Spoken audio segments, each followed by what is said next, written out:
And the first presentation is by Mr. Sameer Sharma, Senior GM, Dalmia Bharat Group.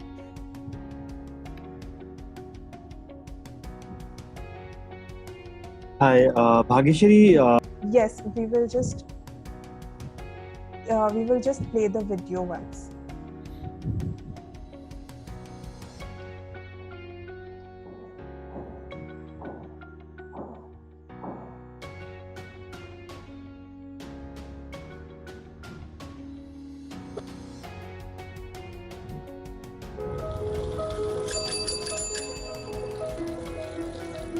ମୁଁ ଚାହେଁ କି ମୁଁ ଗୋଟେ ଭଲ ଜବ୍ କରେ, କିଛି କରେ, ନିଜେ ଗୋଟେ ନିଜେ ଛିଡ଼ା ହୁଏ, ଆମ ଘର ଲୋକଙ୍କୁ ବି ସାହାଯ୍ୟ କରେ।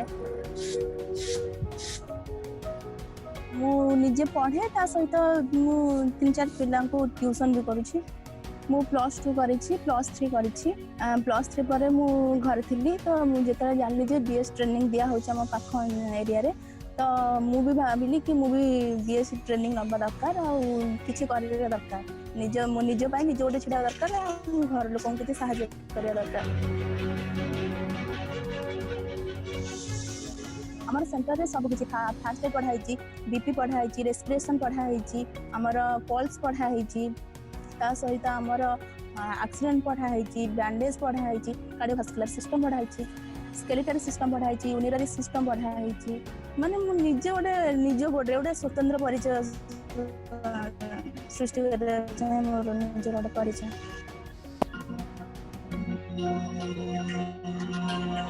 क्वालिटी बहुत ही अच्छा है।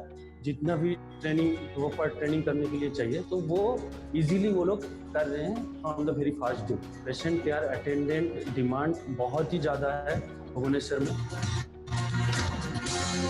मेरे को सेवा करने के लिए बहुत शौक था। किसी को भी ओल्ड एज हो उसको केयर करने के लिए कुछ भी तो थोड़ा सा करने से भी मेरे को ना अच्छा लगता है। और मेरे को तो फाइनेंशियल प्रॉब्लम है, कुछ भी नहीं होगा, मेरे पापा को कुछ भी नहीं देना पड़ेगा, इसलिए मैं थोड़ा गई और वहाँ पर कोर्स की OSTA के तरफ से और डालमिया भारत फाउंडेशन राउरकेला सेंटर में कोर्स करने के बाद यहाँ पर मेरे को भुवनेश्वर में चांस मिला, कैंपस गया और जॉब मिला। फर्स्ट डे से जब हॉस्पिटल से आया, फर्स्ट डे से ही है वो बहुत जल्दी एडजस्ट कर ली। मैंने हम लोग से भी और हम लोग उससे पेशेंट के साथ बहुत ही पेशेंटली सब कुछ करती है।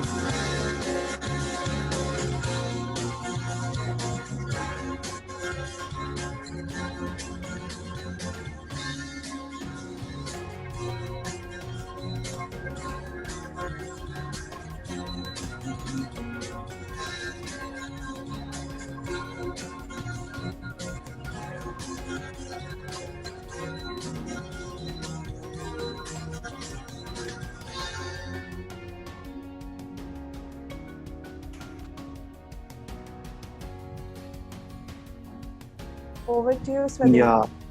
To you, sir. Yeah. Good afternoon, everyone. Thank you, Bhageshwari and NGO Box for letting us to be a part of this session today. I hope I am audible. Yes. To everyone. Yeah. So, I mean, the short video on skill training, which you all just saw, has set the context in a way that our skill development is catering largely to the rural population. And it also speaks about our intentions to work and address issues of rural livelihood. Let me start by stating with our vision, which is very directly correlated with our livelihood vertical, which says that every household has a sustainable livelihood in our environment. So as you just saw in the video, we are a training partner of NSDC since 2016. And have set up centers which are now popularly called as Diksha, Dalmia Institute of Knowledge and Skill Arts. So all our 11 centers which we have been able to set up till date are located in the small towns, which are surrounded by the villages. And this is the reason that why most of our trainees, that is 77% of our trainees are from the socially disadvantaged group. In the opening session of self-entrepreneurship, I think Akanksha from Sterlite Industries, she mentioned about the gender inclusiveness in the skill development program. But I have a very different opinion on that, and have some statistics to present on this. Is that in the skill programs which we run in these villages, 75% are women, who are ready to migrate for jobs to towns, in fact, and 11% are from the backward district. So these centers now, in total, if you talk about, have a capacity to train more than 5,000 rural youth in a year. And I'm presenting a very different point of view today, but like any other organization who are engaged in the skilling program, we're expecting a lot of turbulence in the current scenario, in terms of dropouts from jobs and stuff like that. But fortunately, all our partner employers have taken care of our trainees well, and none of them have lost their jobs in this period of 2-3 months. In fact, they were encouraged to continue to work with the add-on facilities. But yes, we see a lot of challenges post-COVID in terms of how we will resume the training courses, the batches, how the government will react to it as we mostly work with the state skill missions. But in these challenges, we also see many opportunities, for skill training in sectors like healthcare. We see a lot of opportunities coming up in health, particularly in frontline healthcare workers, where there will be a huge demand in the semi-urban areas, in the small towns. Life sciences, logistics is one of the issues where we see a lot of potential even in the small towns, which are very, very close to the villages. Supply chain, and not last the least, but agro-based, like what sir presented few minutes back. Agro-based industries are they are going to be one of the major focus areas in the coming days. And since we have our own ITIs also, so we have started up now, opening up our ITIs to some of the trades, like which has a direct link with the agriculture sector, like the micro irrigation technician, the tractor operator, the greenhouse operator. So there are almost 17-18 trades in this sector, which will help people to get skilled in the rural areas by living in their areas, and at the very same time they will have jobs as well. I will close by saying that as a collective, someone rightly pointed out, and I also very strongly agree to that we can look out for the engagement with more microfinance institutions as they come on board. That is very, very important, because we see a good amount of opportunity for self-entrepreneurship, which is also linked with the Nirbhar Bharat campaign, And with this, all reverse migration happened recently, and to address this challenge as a collective, I mean, we can look forward more towards wage employment in all the government rural development schemes, the housing sector, the rural housing sector, which is coming up with a very, very great speed, rural infrastructure, and the last thing is that I want to point out here very strongly is, I think there are a lot of schemes which are already available in the rural setting, but there has to be an effort where we can link the rural youth, with these schemes in a very, very effective manner. So that's all what I want to do. Thank you. Thank you, Sameer sir, and thanks for rightly highlighting the linkages between skill as well as entrepreneurship and the kind of opportunities that could open up for non-farm livelihoods through this linkage. Moving on, our next presenter is Mr. Kaushik Sinha from Magma FinCorp.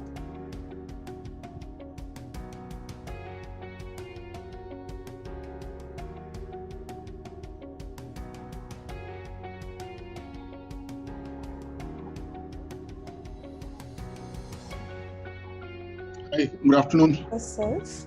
Can you all hear me? Yes, Hello? yes, now you're audible. Okay, hi. Thanks, Bhageshri. Thanks, CSR Box, for having me in this session. to talk about a project that we have been running for the last 5 years, under which we have so far worked in 250 odd locations around the country, running road safety and skill building training for the truck drivers. Truck drivers, as you know, plays an important role in our economy. And we also being in the business of financing of assets, vehicles, and so on. So we chose this segment in 2015.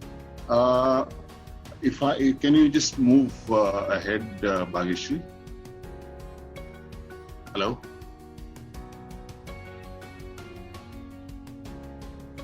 Hello. Yes, I have switched to the next slide. Sure. So we also chose this segment because every time we travel on the highways, we find these kind of scenarios, visuals, and we figured that almost 1.5 lakh people die on the national highways. While you have structured and formal training schools for driving of four-wheelers, that is car, but you don't really have similar formal for truck drivers. So mostly they learn on the job, and since the quality of training is not that good, often these kind of things do happen. Every minute there is an accident, every 4 minutes there's a death on the national highways, which is quite scary. So this is also one of the reasons why we took up this. So both the skill building exercise, training as well as the road safety training is what we thought we would be imparting. And for that we tied up with PCRA, Petroleum Conservation and Research Association, which is from the Ministry of Petroleum, and been running. There are training partners. Yeah, you can go to the next slide. Go to the slide, Rishi. So basically, the 4 or 5 pointers why we took up this project is: one, accident-prone highways. In India, you'll find if you do study, you'll find the number of trucks is actually shrinking. So a new generation doesn't want to take up this job because it's hazardous, doesn't have much returns. The trucks cause due to heavy loading as well as non-maintenance of the vehicles, it causes a lot of environmental pollution. These truck drivers are mostly on the road for 20 to 22 days in a month, and mostly they suffer from improper sanitation and of course long hours on the road. They also find fatigue and health hazards, as we could find out from our studies, which kind of prompted us to design the program in such a way that we are able to address most of it, if not all. Yeah, can you go to the next slide, please?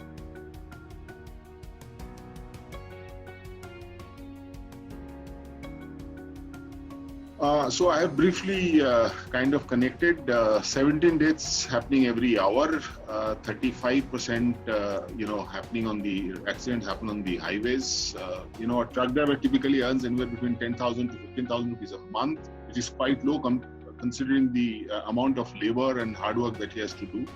Also, you have various problems that they suffer from, whether it is lack of sleep or lack of proper posture while sleeping. They have poor eyesight, skin disease, obesity, they have sleep disorder, they have hypertension. They also are most exposed and vulnerable to the HIV/AIDS while they are on the road. In fact, we were in discussion with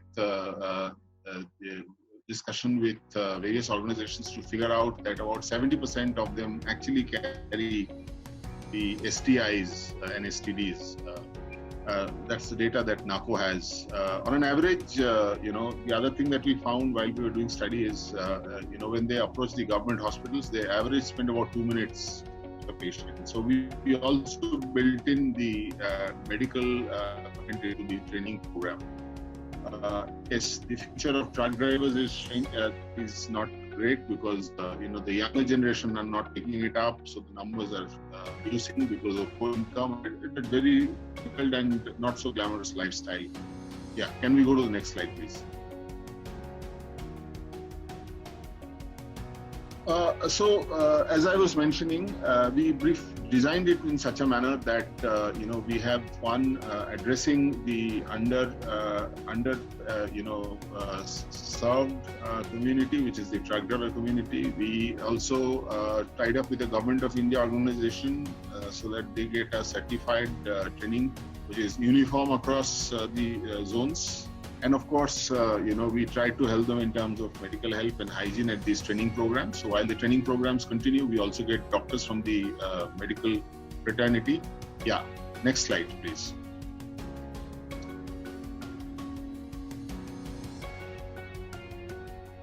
Truck drivers typically, as I was mentioning, they have about 5 to 6 million truck drivers in India who drive anywhere between 4,000 to 8,000 kilometers per month. Next slide, please.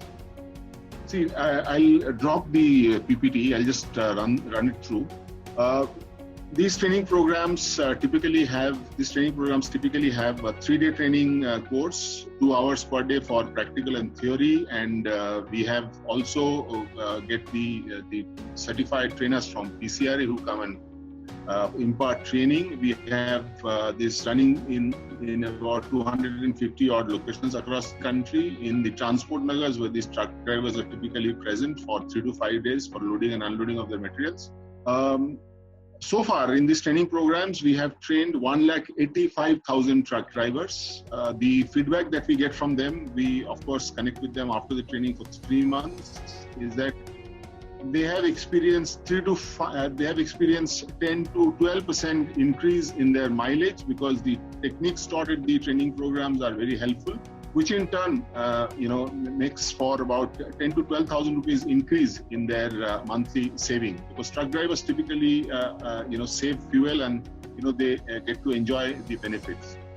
Through these training programs, we have also seen that on an average 2 crore liters of diesel is reduced. We have been some sort of an understanding from PCRA on the calculation of this. We, on an average, do about 60,000 truck drivers go through the medical benefits in terms of getting for doctor consultation on the diseases that they have, getting the benefit of free OTC drugs. This reduced consumption of diesel, also in terms of reduced pollution. And finally, the numbers also add up, because the road safety training is important, not just from the language part, also from the signage part. And overall, the training program has been delivering to the expected numbers. This year, the Limca Book of Records has also recognized our effort. They have considered this as the largest training program for the truckers on road safety in India. Thanks so much. In case any questions, I'll be able to answer. Thanks. Thank you, Kaushik sir, for sharing the Highway Heroes model with us, and many congratulations for the recent Limca Book record for this. This definitely, not just provides employment to the rural youth, but it also works towards improving their overall lifestyle, as well as making the overall transportation sector safer. This also increases their employability, because they get a certificate with the Government of India Ashok Stamp. Right, definitely. So moving on, we have our next presentation.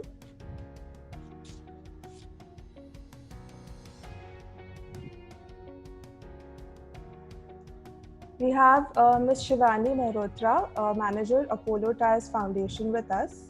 Shivani, I'll just stop sharing the screen and you could present your...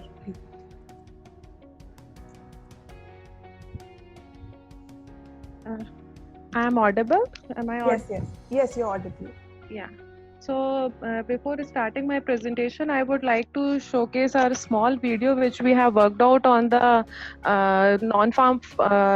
It's basically a livelihood initiative for Navya, and where we have captured the success stories of 8 change agents are women. And this is a program which we are running from past 2 years. It's the name of the program is Ek Naam, the campaign which we are running, and where we are felicitating these 8 change agents, which those who are the heroes in their communities and who are bringing the change, and who are, by involving into the innovative livelihood practices and doing some community related innovation. So just bear with me. I will not take through the entire video because it's a 4-minute video. I will run past through a very for a small duration, and you can see the remaining video on the YouTube. Just hold on a sec.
Glimpse about our program, which we are doing it under the program Navya, that is for the livelihood initiative. Now, if I talk about this program, the program basically focuses about creating the livelihood opportunity at the doorstep of the beneficiaries, because at this moment the major challenge which we face, women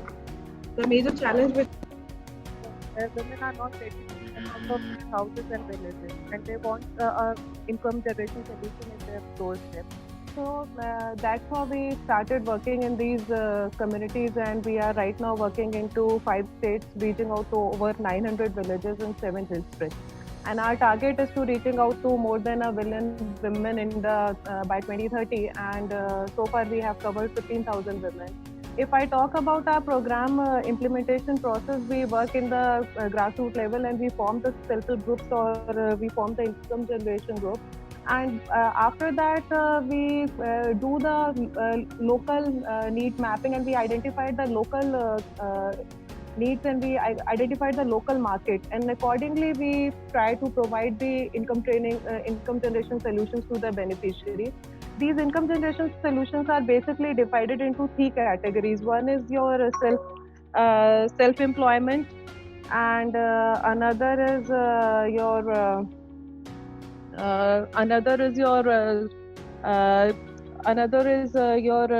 business unit enterprises, and the rest is the rest one is related to creating the businesses and placement into the job market. So that's how the program is working, and I can say partnership plays a major role in creating the expansion of the program. So apart from creating the business units where we provide the infrastructure support, like you would have seen it into the you would have seen it into the video where we have shown the poultry unit, where we have shown these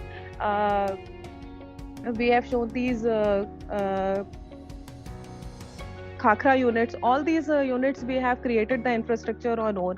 But apart from that, we also leverage the government partnership, where we partner with NABARD, we partner with your DRDA, and those kind of institutions who come together and who facilitate these women, and who provide the loan support, and who provide even the income generation opportunity. For example, in Baroda location, more than 15 women have got the job under the Gujarat Beej Nigam Limited, where women are at this moment they are working as a meter reading operator in the local villages, and they are earning between 11 to 15,000 rupees, where they need not to go out of their village, but they are actually able to earn it in their own community itself. So that's how the women are earning into the community. When I talk about the program establishing the units, in establishment of the unit, the another important aspect is providing the license support, because without license these women are not able to market their produce. So for that, FSSAI linkage, for example, our honey production unit, which is in Kerala, we have got the FSSC certification, which is internationally claimed certification for the honey production, and this produce is now available on the online. So women are creating their own space, and they are stepping out of their houses, and with the support of CSR initiative, they are able to create the livelihood linkages. And apart from that, if I talk about, they are breaking the social barrier, because the program does not only focus on the income generation aspect, the program also focuses on holistic development. So apart from providing them the income generation training, we also engage them in the social and right-based training. And women are creating change in their community by solving their community problems. So, for example, in Baroda, in Gujarat, alcoholism is it's a dry state, but still there are villages where local alcoholism is alcohol is produced. Women they have taken the charge. They collectively went to the police station. They created a big issue in the police station, and they forced the police department to come to their village and to stop the illegal production of the alcohol unit. Similarly, they have resolved many problems like repairing of the drainage, or creating a water infrastructure in their community. So these are the initiatives which we are promoting through our program.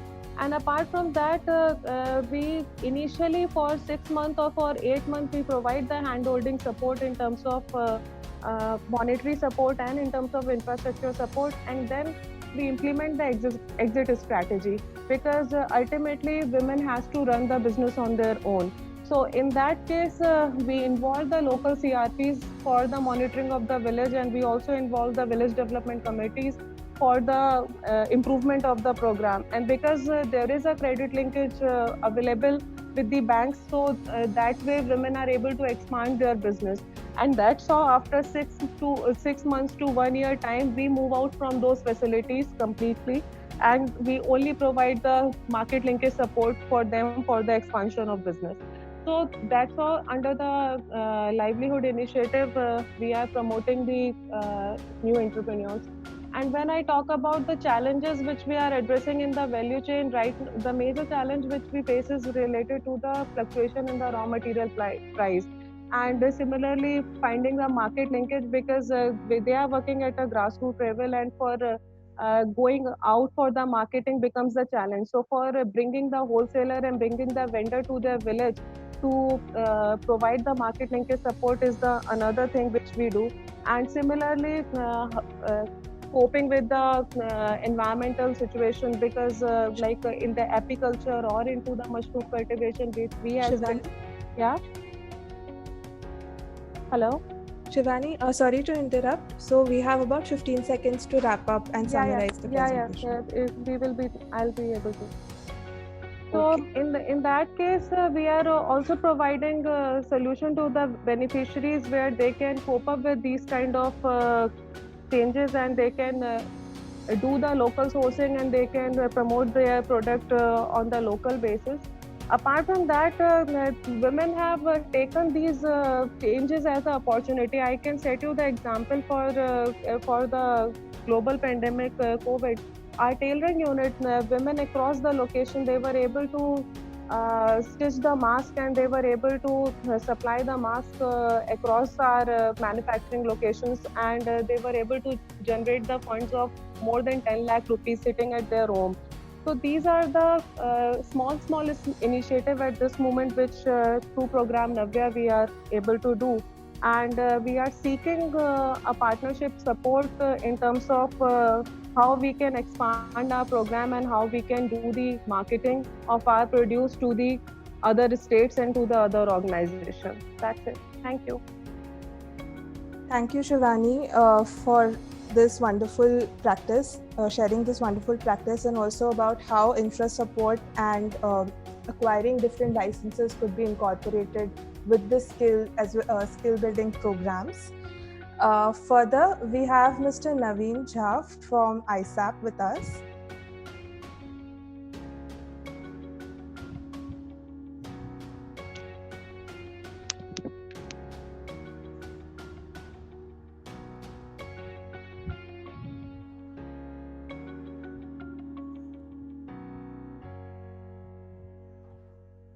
Naveen, I think you need to unmute yourself.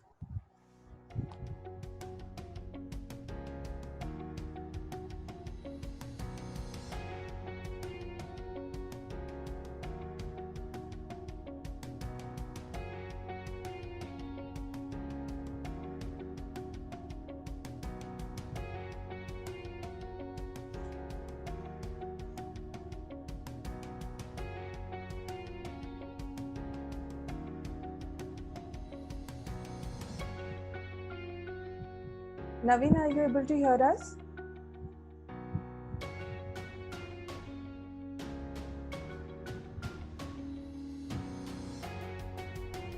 I think Naveen has dropped the call somehow due to some technical issues. We will move ahead and take presentation by Mr. Chandrasekhar Kesal from Pradhan, and if Naveen joins back, we will go back to his presentation. Hello, I am audible? Yes, Naveen, you're audible. Okay, so may I start? Yes.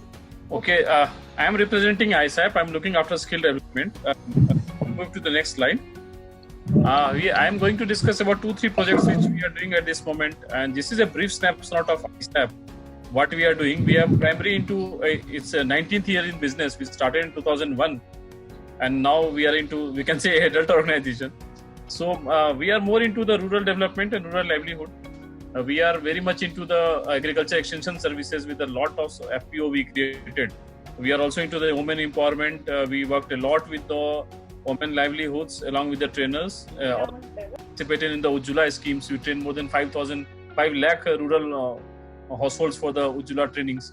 We are also the climate change, and we are very much into the skill development. So today we are going to talk about the skill development.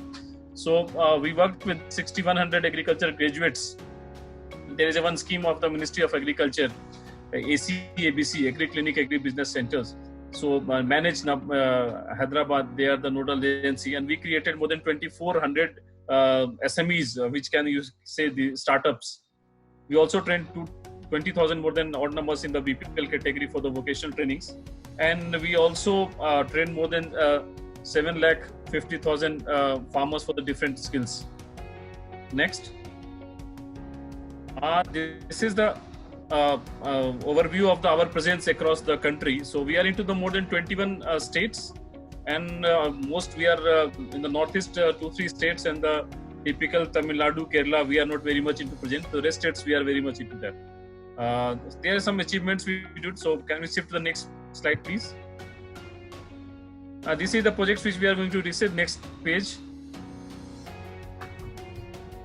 So there is a project Tejaswini which we are doing in Jharkhand. So I was thought to discuss this project here because this is the project which is the real comprehensive life skills and the vocational skill development training program, and we are really looking forward to make this a social development change maker in Jharkhand for the tribal community there. So there is 3 districts, Singhbhum, Saraikela and Simdega, where we are operating. And our focus is very much clear that we have to operate in the category of 14 to 24 age girls of women adolescent girls, where we have to do the training of handholding for the next 3 years, forming them in a group of 20 to 100 into the Tejaswini clubs, and making them life skills training mandatory for all. Make sure 10% girls get the VDP training, and then the 5% will be settled in some kind of livelihood. So this is the component 1, 2, 3 which we have to do this community level interventions. We are known as CSP there, community service providers. Next. So this is the level of engagement with the training programs. So above all, there is a state unit. We are at the HO level, headquarter level. Then there is a district level trainings. So we have a zonal team of having 7 people resource. District training, every places we have 5 people resource. Then the block level tables, where can the block coordinators and the field coordinators. Then there is a cluster coordinators, and there is a YF, youth facilitators, who do the actual trainings with the Tejaswini clubs. Move forward, next slide. So roughly we are covering this number of panchayat. So 94 panchayat in Simdega, 125 in Saraikela, and 238 in Singhbhumi. Singhbhumi is known as Tata. So probably people are knowing well in Tata. There's a Tata company. They are making trucks, and many good companies are there. So, but apart from that, the industrial part, the district is far behind in the rural livelihood part, and we are covering roughly around more than 3,200 villages there. We have more than 1,500 HR engaged there. We completed the survey of households in the 3 districts. We are going to make more than 2,000 Tejaswini clubs there. We are going to work with more than 2 lakh women adolescent girls there. So that's a huge number for us and very challenging. We already mobilized them. We registered them in a group of them. Next slide. We opened their bank accounts. Activities of life skill is going on. This is how we set the DRIU, district resource intensification unit, then the block personals, the training. Next. This is the community level awareness generation. How we do. We don't go for the infra of where we assemble the people. We go with the local infra, which is available in the panchayat, villages. Maybe it's a school, maybe it's Anganwadi Kendra, maybe it's the government block offices, or even in the open area if the weather is good. So this is just a pictorial how we do the awareness generation. Next. And this is the club. You can see the size of the club. Normally it is in a group of 20 where the women are sitting. But when the number of views we make in the grounds, this is a school ground where this is a type of a special recognition that we should raise hand and when hold them. So that's the club formation. So you can see the different kind of sizes in the Tejaswini clubs. Next. Then the other projects we also do the solar electricians. Can you just move it fast so that we can have a glimpse of the projects we are doing? Let's say solar electrician training in Bihar in Samastipur. Next. This is the backhoe training we do in Rajasthan and Karnataka. Next. Next. Can we move to the next? So apart from this, we do the tractor operator training, tractor mechanic training. We also do the harvester training in 3 states. Can you move the slide faster? Okay, so ISAP is primarily into the skill development area of the rural livelihood. We have done the farmer training of more than 10 lakh farmers. In MP, we do the Kisan Mitra, Kisan Didi. We work in Maharashtra with MSEP. We worked in Rajasthan with RRLP. We have working with the World Bank in Jharkhand. So we have a lot of farmer training programs along with this skill training in. Hello. I hope I am audible. Yes, you are audible. Okay. So fair enough. So I just wanted to say that ISAP is working with the more than 5 lakh farmers at this moment in a different territory. Among them, about the skilled part, we are capturing around 3 lakh people directly touching at this moment. Of course, the more of about the adolescent in the Tejaswini project, which I referred first in Jharkhand.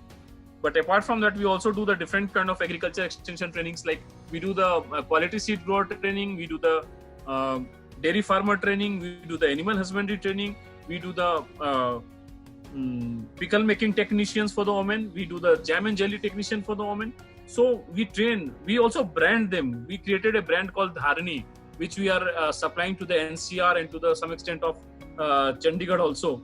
So Dharani is the new brand. We also created a honey brand for the name of Dharani for the market linkages. So I think we are given only 5 minutes time. So I think I'm going to close this with the idea that we are open to collaborate in terms of any technical support. We are open to ready for any implementation support. We do lot of, we can be reached through any social media. We have more than 320,000 members in the IAP, Indian Agriculture Professional. That is the Facebook page of ISAP. We are also on every medium. We are on Instagram. We are in the YouTube. We created videos, lot of videos in our practical sessions, and now we are uploading on the YouTube. So we have a IAP channel in the YouTube also. So it can be reached. I am Naveen. I can be reached on my email ID naveen@isapindia.org. And I think presentation will be shared. So I was not able to open my video, so I cannot see people, but I can be reached out. Thank you very much for the collaboration. Thank you, Vagasri ji, and thank you, NGO Box, for giving this opportunity. Over to you. Thank you. Thank you, Naveen.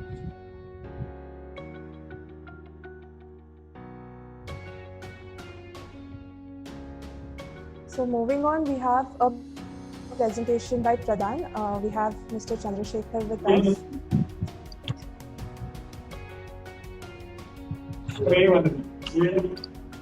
एक minute है. Hello. Yes. Am I audible, Bhagyashree? Yes, you're audible. Thank you for connecting me. Bhagyashree, I am Chandrasekhar from Pradhan, and I am in Madhya Pradesh. Pradhan is working in 7 states of India, and basically we work with marginalized community and in backward areas of Madhya Pradesh. So today I am going to present 2 of our non-farm livelihood activities. First of all, I would like to thank CSR Box and you to giving us the opportunity to present our work in front of so many people of development sector. So the first activity which I am going to present is Yuva Shastra. Can you please move the slide? So as you all know, India is a country of young people. Basically today I am representing Madhya Pradesh. So I will talk about Madhya Pradesh. Madhya Pradesh is a house of 75 million people, and half of its population is below to 25 years of age. As you all know, Pradhan works in places which are deprived So the vulnerability of the people of these villages, where the areas where Pradhan is working, is higher. So in USR Strike program, I will talk about the youth. So when we go to see the challenges of youth, we will find that there are a lot of challenges youth are facing in Madhya Pradesh. So some of challenges are that the quality of education is very low, and they do not have skills to get jobs. At the same time, they are facing so many challenges in family, like they have pressure for marriage.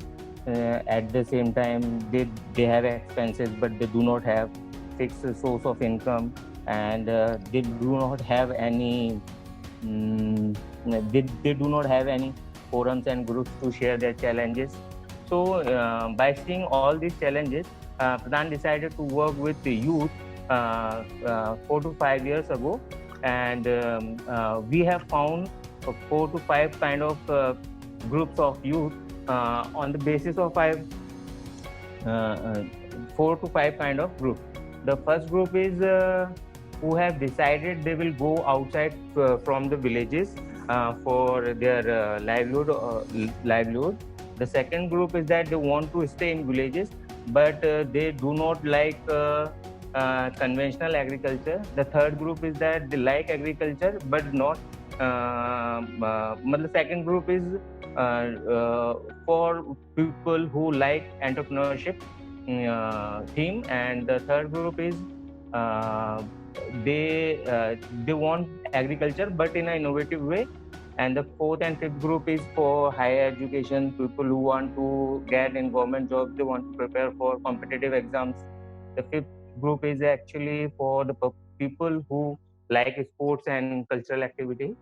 So these are the 5 categories we have divided youth. So can you please go for next slide? This is our program flow. We mobilize youth from villages. We make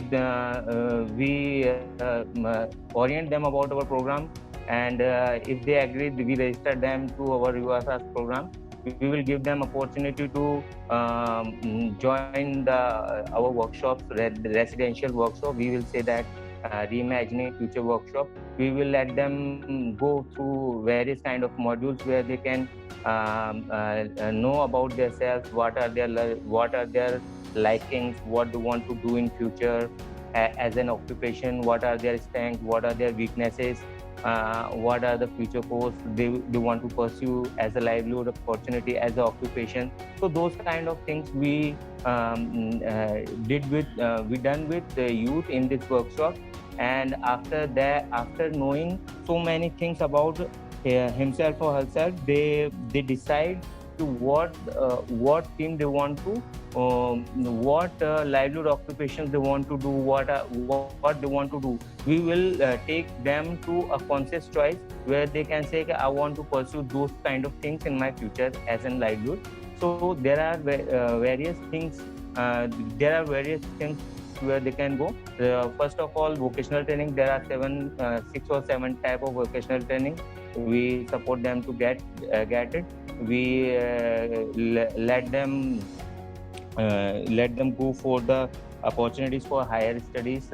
We provide them opportunity to go for progressive farming, means advanced agriculture practices. We support them for entrepreneurship.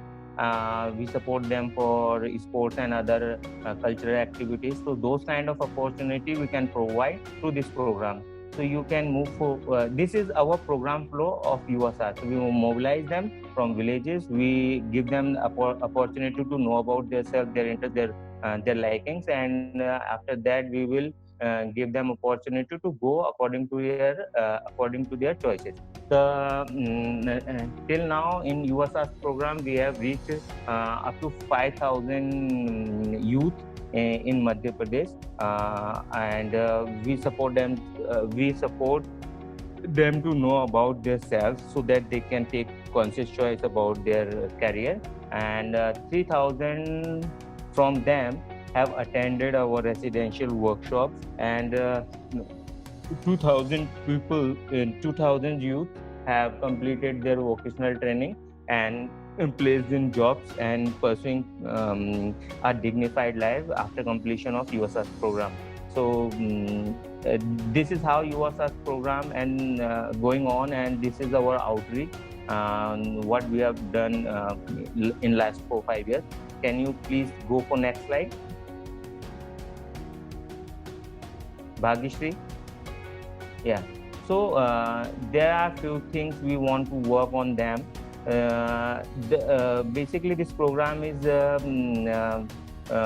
very much attracting for the youth of other states. One of our team from Chhattisgarh, that is Raigad team, has started this program, and the response from youth is very good. And now this is our responsibility to place this program in other states in a better manner, so that the youth from those states can get benefit from this program. And the major challenge we are facing about the youth is that the retention rate, because so many youth got jobs, but they don't want to continue it for a long time. The major reason behind it is that there is a big change in their lifestyle.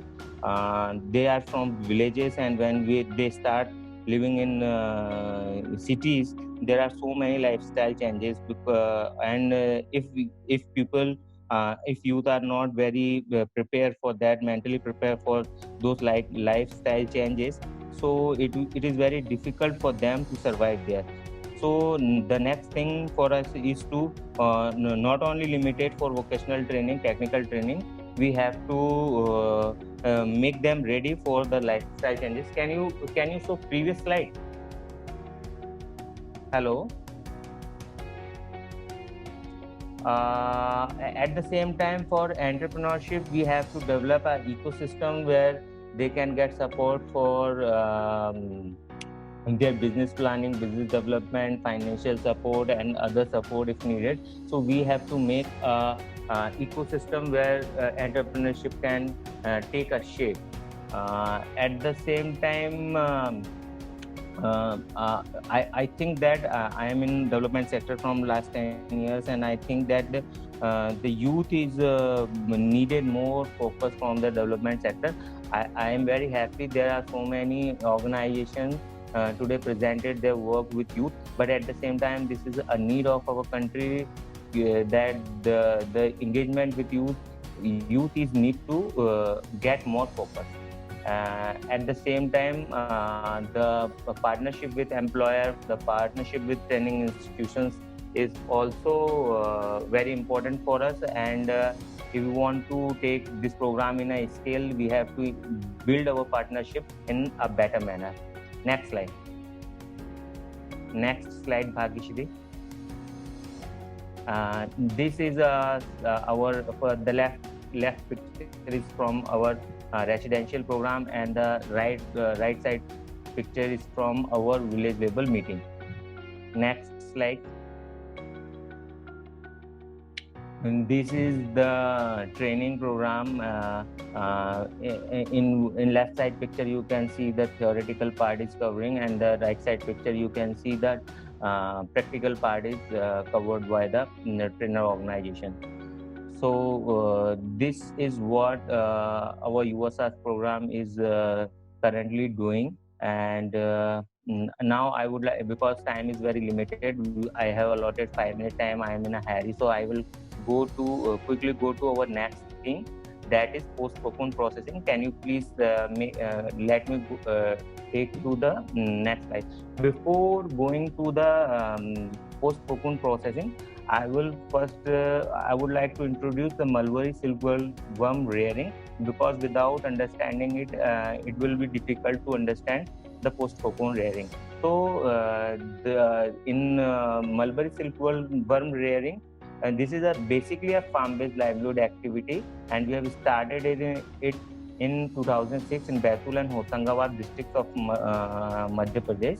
And in this activity, we have planted 5,500 mulberry plant in an acre of land, and leaves of those mulberry plants are used to feed the silkworms. And in 20 days of feeding, those silkworms are started converting in cocoon, and that cocoon is the final product at farmer end. The farmer sell that particular cocoon to government. So next slide, Bhagyashree. So we have a tire. We work with 1,200 farmers in cocoon producing, and we have make a FPC with all these 1,200 farmers. Total output from those 1,200 cocoon producer is 160 ton per annum. And the cocoon is very perishable kind of product, and we cannot hold it for 8 to 10 days. More than 8 to 10 days, and we have to process it. And when we started this activity, we have got buyback agreement with the state government for lifting and paying for that particular paying for cocoon.